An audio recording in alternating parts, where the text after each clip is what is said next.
के रूप में मेरा अचूक अस्त्र उस देवियों की देवी पर वार करेगा।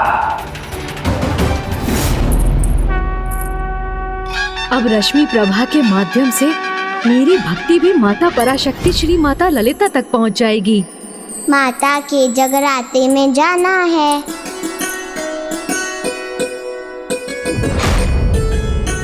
कहीं मेरे यहाँ पहुँचने तक भोर ना हो जाए, क्योंकि यदि ऐसा हो गया तो जगराता तो संपन्न हो चुका होगा। यदि मुझसे देर हुई तो आपके पुष्प माता तक ना पहुँचा पाने के लिए मुझे क्षमा कीजिएगा गणेश जी। नहीं, मैं ऐसा कदापि नहीं होने दूंगा।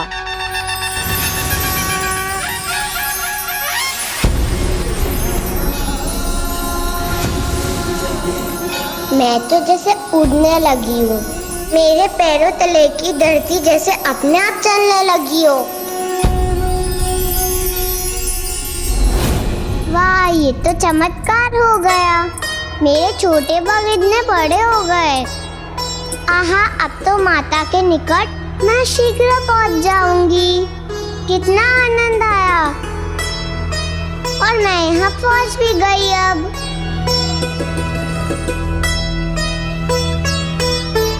मैं इस विशाल रथ पे कैसे चढ़ूंगी और माता के निकट भला कैसे पहुंच सकूंगी? अब तो मैं भी इस बालिका की सहायता नहीं कर सकता, क्योंकि माता की सभा में तो उनकी इच्छा से ही प्रवेश प्राप्त होता है। इसीलिए अब तो माता ही सहायता कर सकती हैं।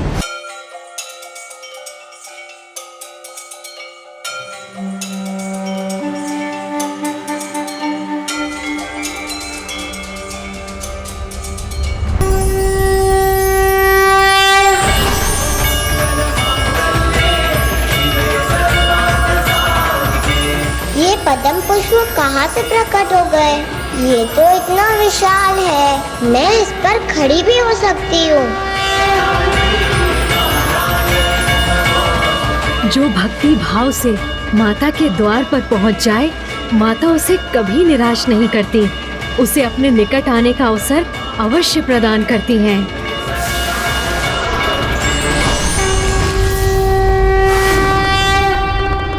जिसके अंतर में धर्म का वास होता है, वो किसी भी अवस्था में उसका पालन करता है। जैसे कि पुत्र गणेश, जिस पर अब ना किसी की दृष्टि है और ना ही ध्यान, फिर भी वो पूर्ण निष्ठा से अपने वचन का पालन करते हुए मोदक ग्रहण कर रहा है।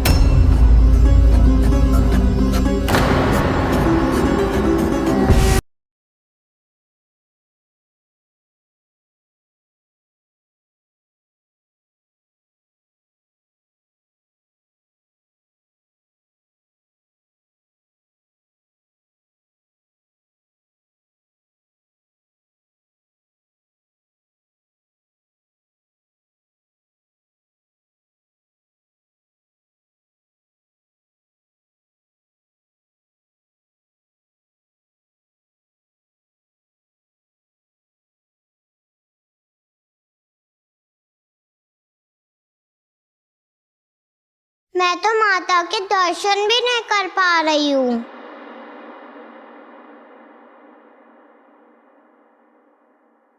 किंतु मैं हार नहीं मानूंगी, माता तक पहुंचकर ही रहूंगी।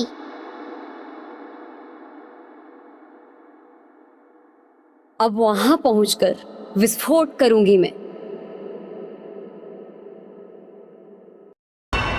जिसकी मुझे प्रतीक्षा है, दुमनी वहां उस विनाश का दृश्य कब प्रस्तुत करेगी?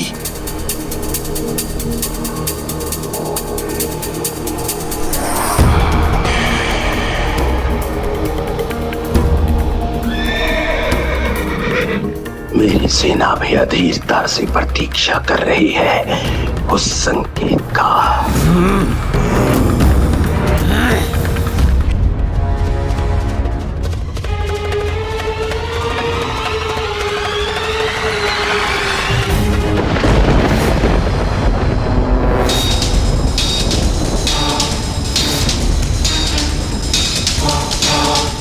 धूमनी माता के रथ पर,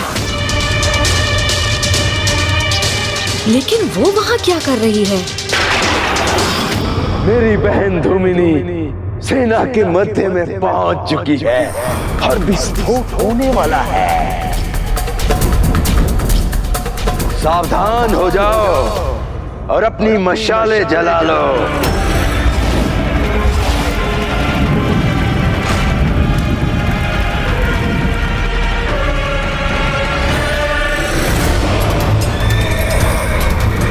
मेरी सेना से अब इन देवियों का ये अंतिम युद्ध होगा। दुष्ट भंडासुर छल से रात्रि काल में आक्रमण कर युद्ध के नियम भी भंग कर रहा है, जबकि उसकी अपनी पुत्री माता के रथ पर है। ये घटनाक्रम तो माता से भी नहीं छिपा होगा।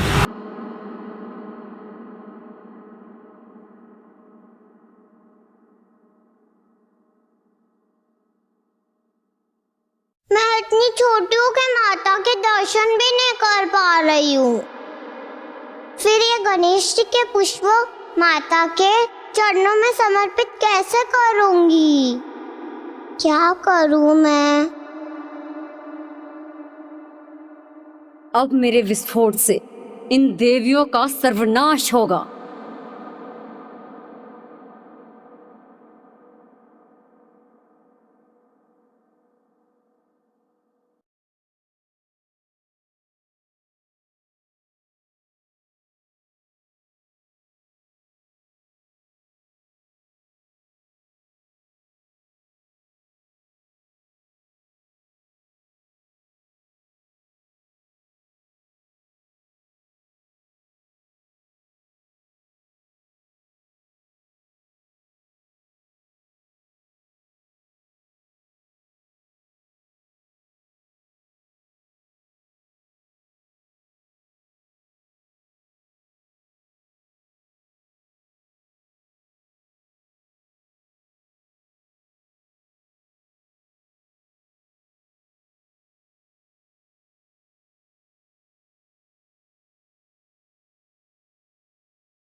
कितना दिव्य दर्शन है इनका।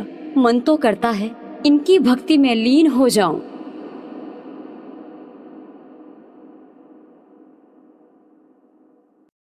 अब कहाँ गई वो? धूमिनी इतना समय व्यर्थ क्यों कर रही है? वो वहां कर क्या रही है? अब तक इन देवियों को अग्नि की लपटों से घिरा होना चाहिए था, किंतु धूमिनी मेरी दृष्टि से ही ओझल है।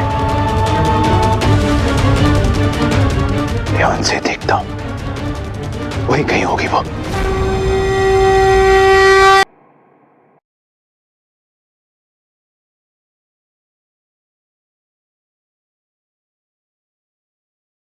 ये मैं क्या देख रहा हूं? धूमिनी कहीं उस देवी के प्रभाव से भ्रमित तो नहीं हो रही है? कहीं धूमिनी अपनी मूर्खता से ये योजना विफल तो नहीं कर देगी?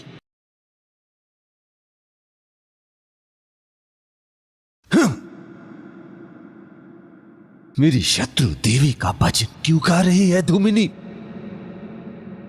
धूमिनी उन पर नहीं, अपने इस आचरण से मुझ पर आघात कर रही है।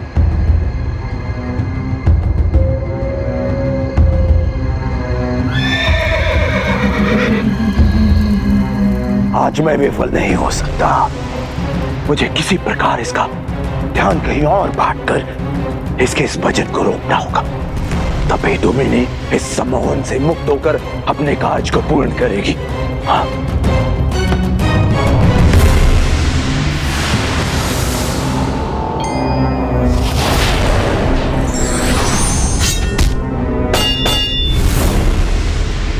क्षमा करें असुर महानायक, किंतु इससे कहीं देवियां सावधान ना हो जाएं। हो सकता है, किंतु इतना तो चलता है, क्योंकि धूमिनी पुनः अपने कार्य पर केंद्रित होगी, जो एक क्षण में विस्फोट कर इन देवियों का सर्वनाश कर हमारे कार्य को सफल कर देगी। तब सावधान होकर भी इनका कोई लाभ नहीं होगा।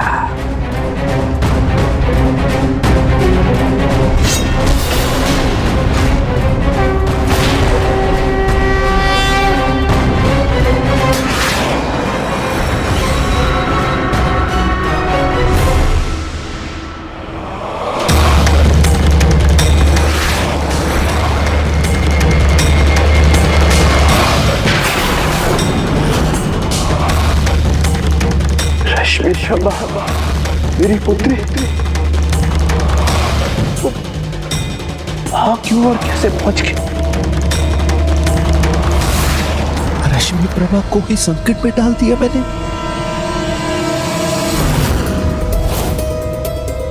मैं इस दुर्घटना से किस प्रकार उसकी रक्षा करूं?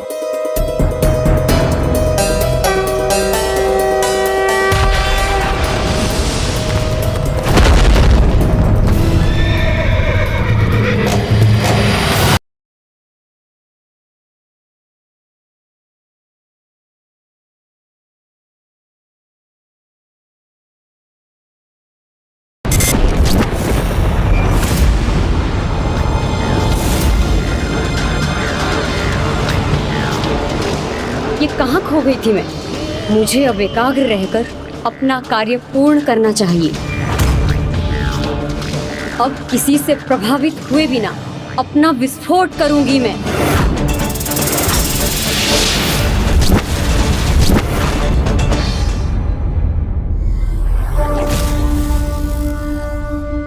माता, मुझे भी आपके दर्शन करने हैं। मुझे अपने निकट आने का मार्ग दिखाइए ना माता।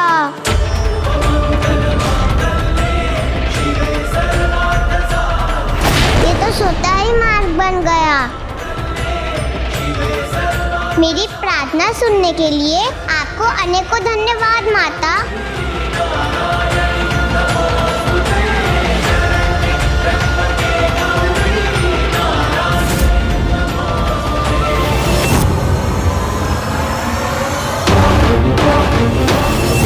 कुछ ही क्षणों में यहाँ सब भस्म हो जाएगा।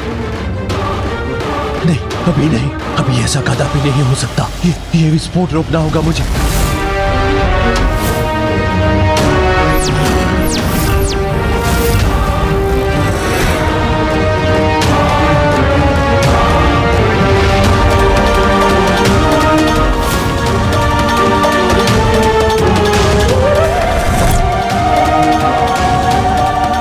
धूमनी तो अब विस्फोटक का रूप ले रही है। अपने सुख के लिए भंडासुर बहन के प्राणों की बलि कैसे दे सकता है? और बहन ही नहीं, अब तो उसकी योजना उसकी पुत्री के प्राण भी ले सकती है। तो क्या इस दुष्ट भंडासुर के लिए ये भी चलता है? मेरी पुत्री, उसका स्नेह मुझे अभी प्राप्त हुआ है। उसे मैं कदापि नहीं खो सकता। कदापि नहीं खोऊंगा मैं उसे। कदापि नहीं खोऊंगा मैं उसे।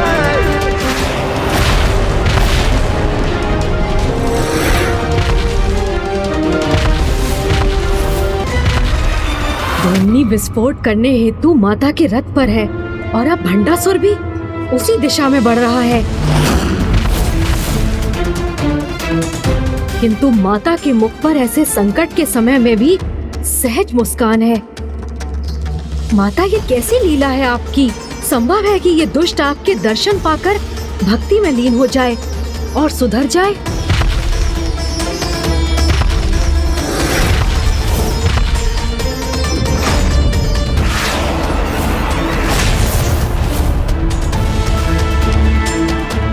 इस देवी के दर्शन से ही धूमिनी अपने पद से भटक गई, तो मैं भी अपनी दृष्टि इस पर ना पड़ने देकर स्वयं को इस देवी की माया से अपने आप को सुरक्षित रखूंगा।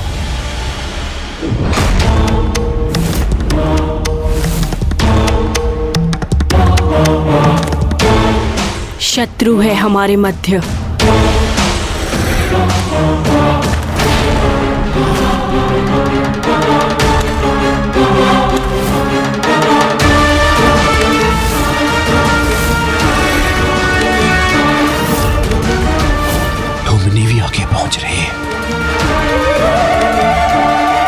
इसके विस्फोट में अधिक समय शेष नहीं है।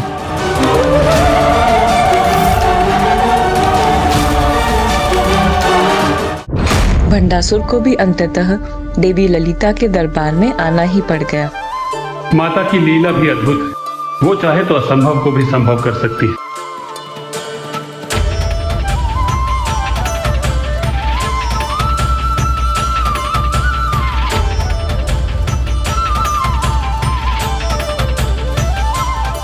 गणेश जी ने जैसा वर्णन किया था उतना ही दिव्य और सुंदर स्वरूप है माता का।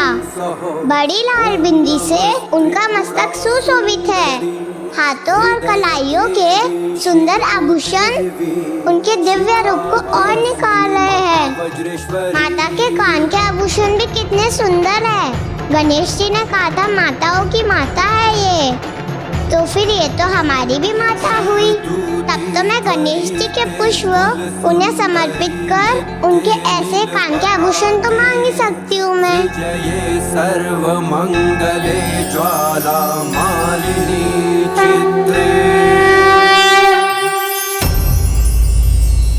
मुझे पूर्ण विश्वास है माता कि दुष्ट भंडासुर यदि आपके क्षणिक दर्शन भी पाले तो वो अधर्म को भूलकर धर्म के मार्ग पर आ जाएगा। किंतु ये उसका दुर्भाग्य है कि वो आपके दर्शन करने से ही बच रहा है।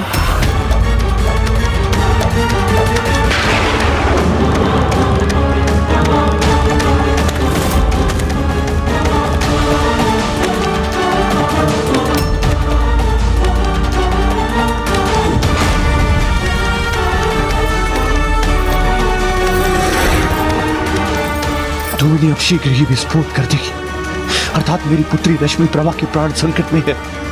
मुझे इसे वहां से दूर करना ही होगा।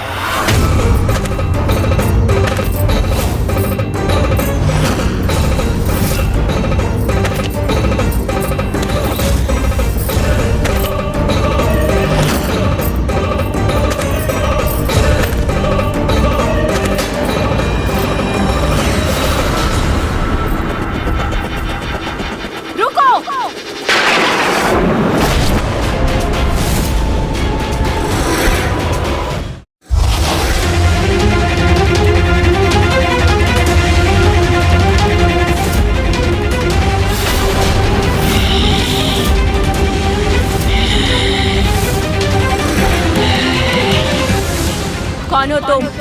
क्यों आई हो यहाँ?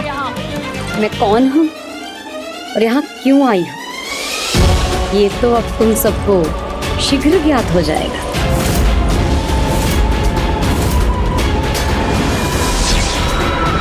माता को बता दूंगी ये पुष्प गणेश जी ने भेजे हैं।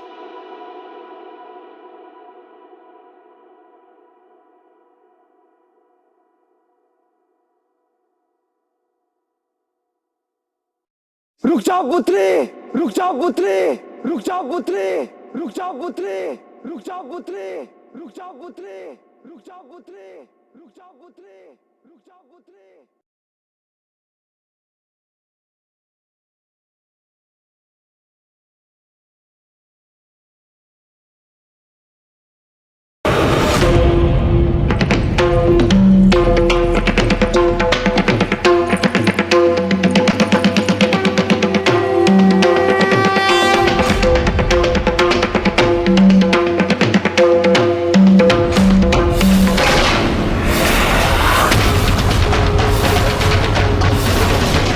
भंडासुर?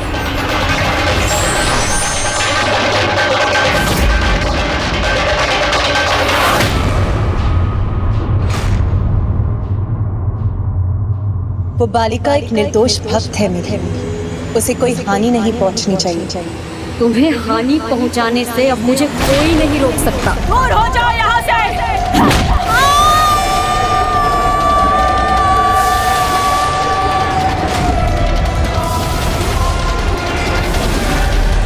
मेरे कारण ज्येष्ठ आहत हो ये मुझे स्वीकार नहीं।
जैसे ही वहां पर विस्फोट हो तो बिना विलंब किए उन पर भूखे सिंह की तरह टूट पड़ो और वहां जो भी देवियां बची हो उन सभी का अंत करना। आक्रमण!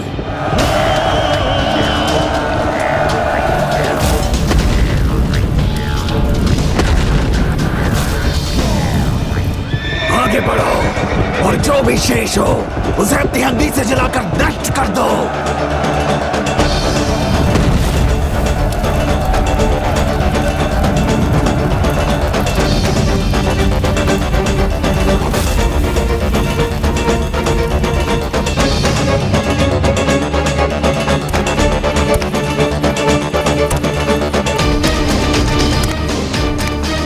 माता, ये उचित अवसर है। हम अभी आपके रथ के सामने इस दुष्ट का अंत कर सकती हैं। माता, बिना इस बालिका का स्पर्श किए हम इस दुष्ट भंडासुर की जीवन लीला यही समाप्त कर सकती हैं। किंतु आप हमें इसकी अनुमति क्यों नहीं दे रही हैं? देवी दंडीनाथ, भंडासुर ने कितने भी बुरे कर्म क्यों न किए, किंतु इस समय वो उस जीवन की रक्षा करने का पुण्य कर रहा है जिसका हृदय सरल भक्ति के सागर के समान।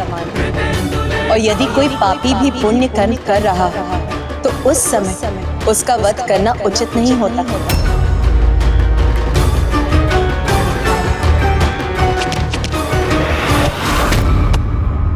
पिताश्री, मुझे बहुत डर लग रहा है पिताश्री। चिंता मत करो पुत्री, तुम्हारा पिता सदा तुम्हारे साथ रहकर तुम्हारी रक्षा करेगा। मैं तुम्हारी ढाल बनूंगा किंतु तुम्हारा कोई भी अनिष्ट नहीं होने दूंगा।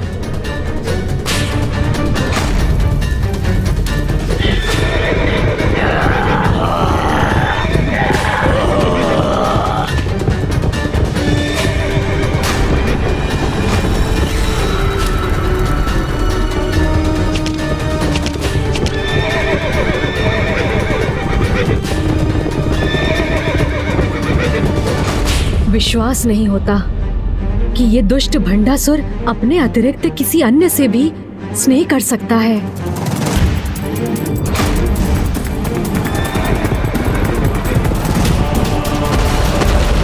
क्षतिग्रस्त हुआ है। हमारा रथ क्षतिग्रस्त हुआ है। हाँ, हमारा रथ असंतुलित हो रहा है। माता, कृपा कीजिए।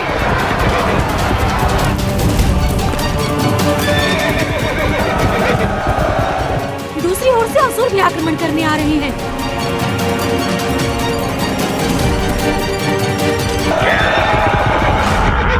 देवी ज्वाला मालिनी, देवी ज्वाला मालिनी, देवी पश्चिमा, देवी पश्चिमा, देवी ब्रजेश्वरी, देवी ब्रजेश्वरी, देवी ब्रजेश्वरी, देवी ब्रजेश्वरी।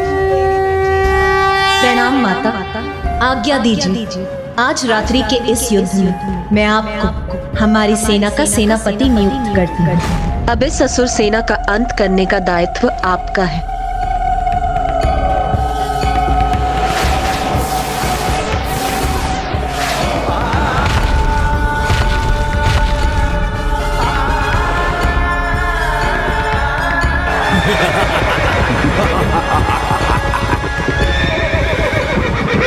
दुष्ट असुरों, तुमने ये दुस्साहस कर अपने परम दुर्भाग्य को निमंत्रण दिया है। असुर महानायक भंडासुर की, असुर महानायक भंडासुर की, असुर महानायक भंडासुर की।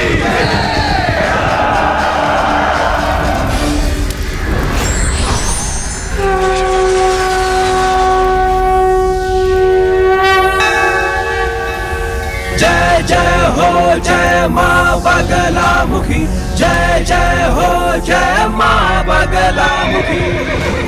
ये ज्वाला अब बुझेगी नहीं। मेरे भीतर सम्माहित होकर तुम पापियों का सर्वनाश करेगी।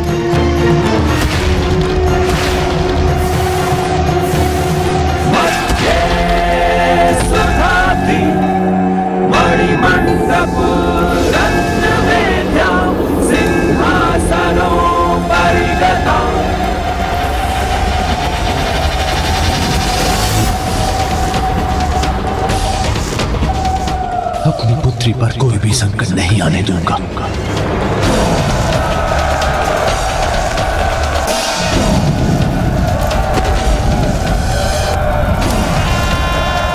मुझे शीघ्र उसे सुरक्षित स्थान पर ले जाना होगा।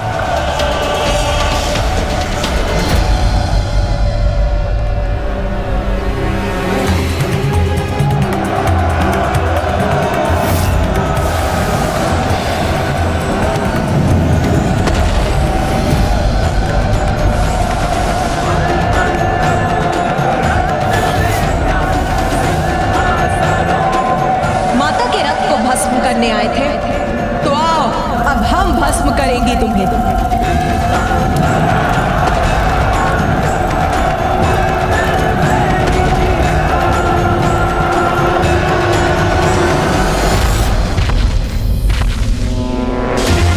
ये कैसा खिंचाव मुझे पीछे की ओर खींच रहा है?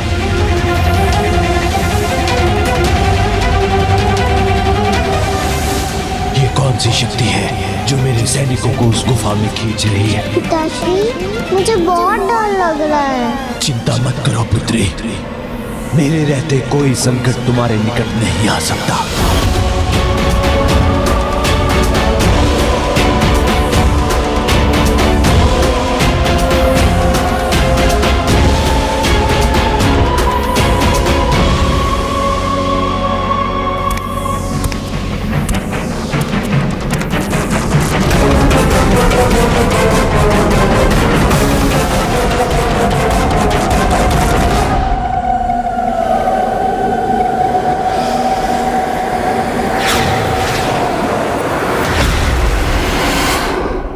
मेरी इतनी विशाल सेना कहां और कैसे लुप्त हो गई?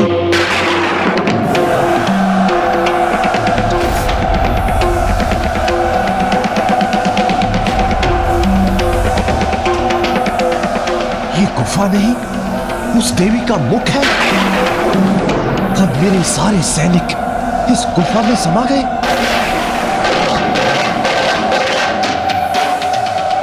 ये देवियां इतनी हिंसक और निर्दयी कैसे हो सकती हैं? इतनी क्रूरता से मेरी सेना का विनाश कर रही है।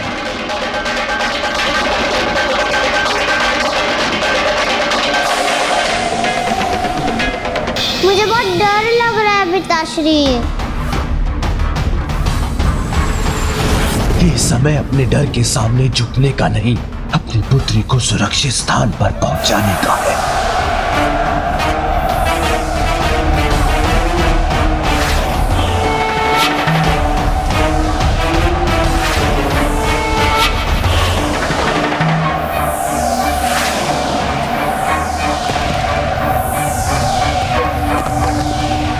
पिताश्री, शीघ्र कुछ कीजिए, मुझे नहीं रहना। मैं अभी तुम्हें सुरक्षित स्थान पर ले जाऊंगा पुत्री।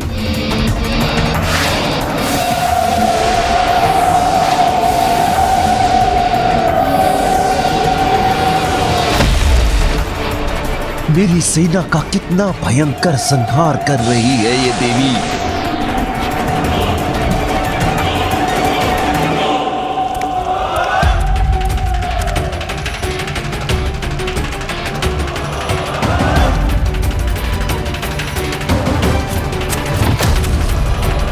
आज के युद्ध में भी हताशा ही हाथ लगी है मुझे।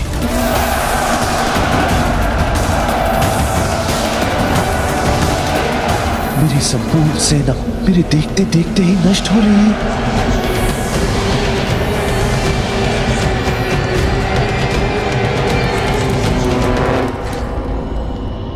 पिताश्री,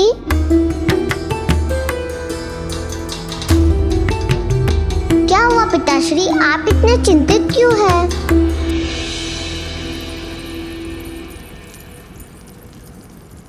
देखो तो, तुम्हें कोई चोट तो नहीं पहुंची है?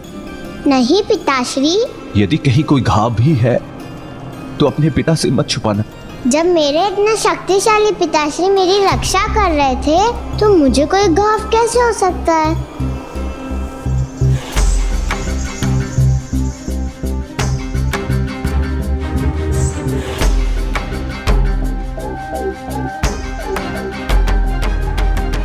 किंतु पिताश्री मुझे बचाने में आप आहत हो गए हैं।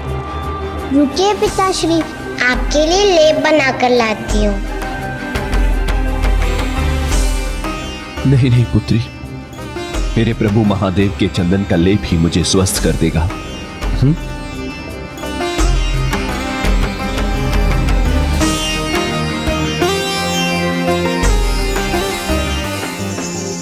पिताश्री जब मैं यहाँ हूँ तो आप क्यों कष्ट करते हैं? दीजिए मुझे, मैं आपको लेप लगा देती हूँ।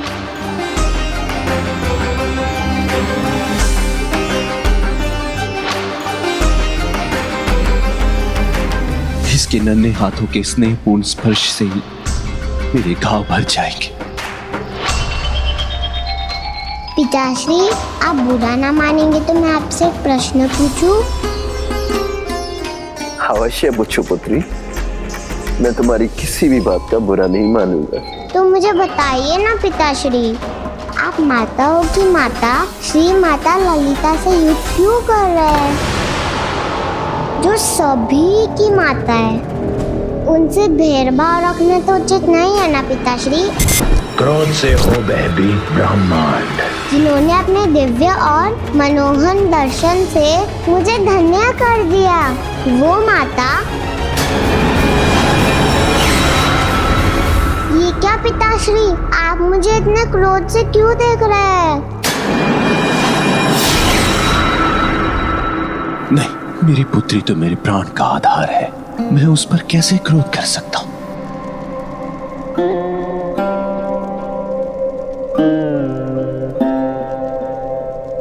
तुम मेरी सबसे प्रिय संतान हो, इसलिए कभी मुझसे भय मत करना। मैं तुम्हारा पिता तुम्हें वचन देता हूं कि तुम्हें कभी कोई हानि और कभी कोई कष्ट नहीं आने दूंगा।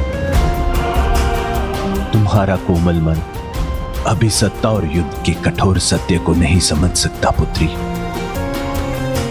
इसलिए युद्ध की चिंता मुझ पर छोड़ दो। तुम यहीं मेरे राजभवन में सुरक्षित रहो, मैं शीघ्र ही इस युद्ध को समाप्त करके आता हूं, ठीक है?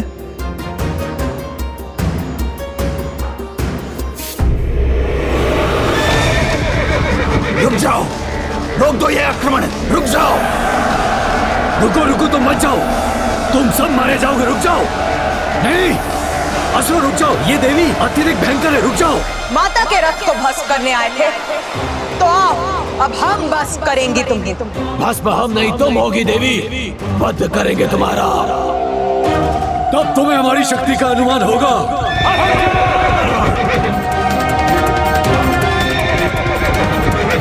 रोक दो ये आक्रमण।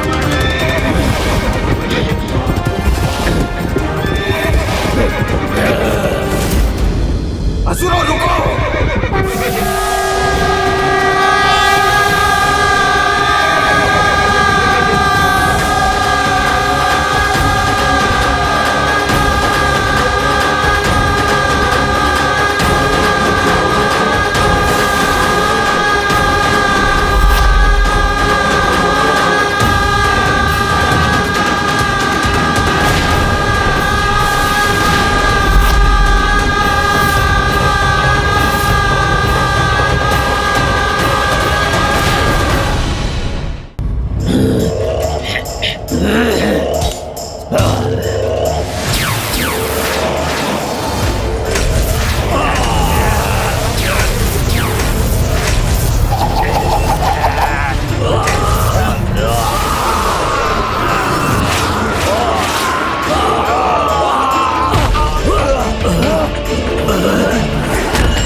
मात्र 3 देवियां मेरी संपूर्ण सेना को समाप्त करने में सफल हो गई।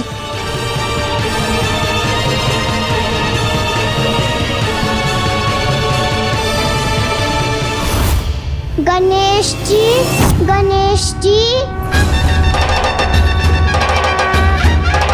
बालिका रश्मि प्रभा, आ जाओ, मैं यही हूँ। क्या हुआ, तुम इतनी डरी हुई क्यों हो? वो यहाँ इतना अंधेरा जो है ना, अंधेरे से मुझे बहुत डर लगता है। किंतु तुम्हारे निर्दोष हृदय में तो सरल भक्ति का उजाला है।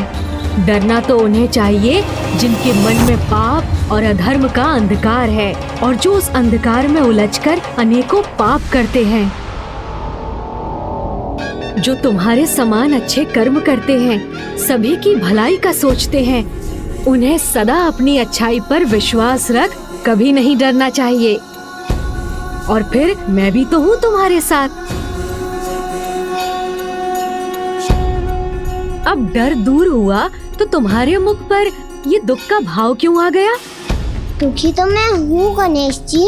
माता के जगराते में पहुँच कर भी आपका कार्य जो ना कर सकी, उसके लिए मुझे क्षमा कर दीजिए गणेश जी। किंतु इसमें मेरा कोई दोष नहीं था। मैं तो माता के दर्शन कर उन्हें आपके पुष्प समर्पित करने जा रही थी, तभी अचानक वहाँ बहुत बड़ा विस्फोट हुआ और इसी सब में आपके फूल समर्पित करना तो रह ही गया। इसलिए मुझे फिर से क्षमा कर दीजिए गणेश जी।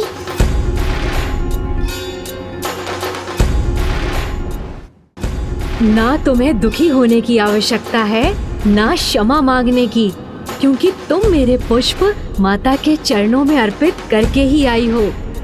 क्योंकि तुम्हारे हाथों से छूटकर वो माता के चरणों में जो जा गिरे थे। तब तो मैं सफल हुई ना प्रभु। किंतु एक बात तो फिर रह गई ना गणेश जी। मैं माता से उनके सम्मान, उनके कान के आभूषण नहीं मांग सकी। मुझे तुम्हारी ये श्रद्धा सुमन स्वीकार है पुत्र गणेश।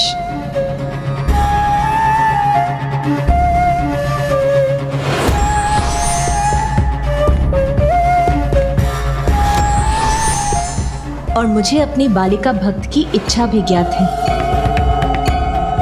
प्रणाम माता।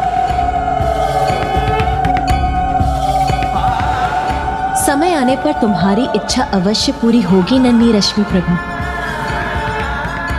कल्याण, आज की इस विजय का श्रेय आप तीनों को जाता है।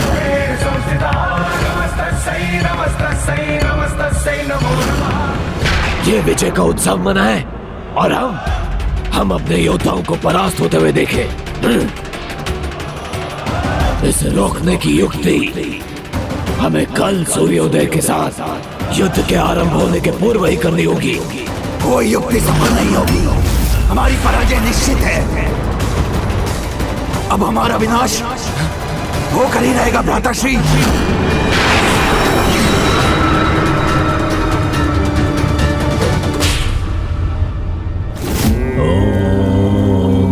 आदि शंकराय नमः। ओम महाशिवाय नमः।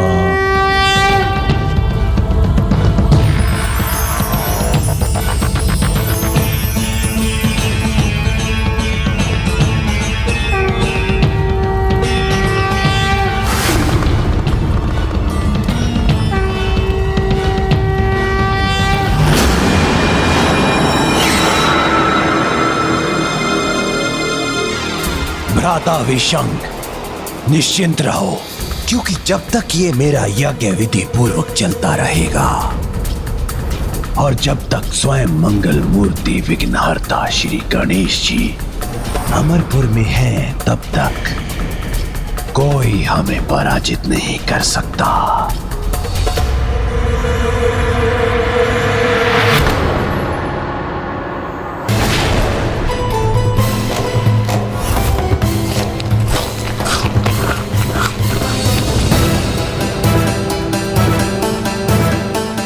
यदि मैंने 5 और मोदक खा लिए तो मेरा पेट अवश्य फट जाएगा।